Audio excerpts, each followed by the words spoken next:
Hello అండి అందరికీ welcome to మన వంటిల్లు. ఈరోజు రెసిపీ వచ్చేసి చికెన్ కర్రీని ఫ్రైగా ఎలా చేయాలో చూసేద్దాం. ముందుగా స్టవ్ ఆన్ చేసి బాండీ పెట్టుకుని అందులో 2 టేబుల్ స్పూన్ ఆయిల్ అయితే వేసుకోవాలి.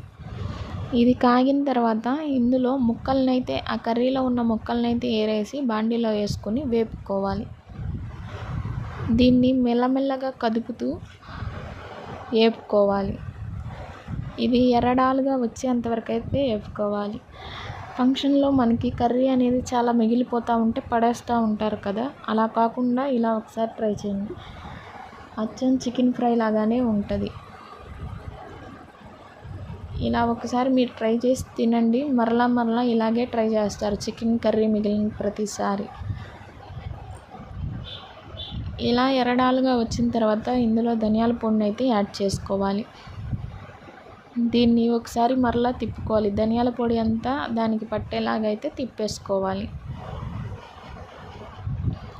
ఇలా తిప్పుకున్నాక ఎంతో గుమగుమలాడే చికెన్ ఫ్రై అయితే రెడీ అయిపోయిందండి. దీన్ని సర్వ్ చేసుకుని మనం సాంబార్లో సైడ్ డిష్గా చేసుకోవచ్చు, టమాటో రసంలో చేసుకోవచ్చు, చింతపండు రసంలో చేసుకోవచ్చు.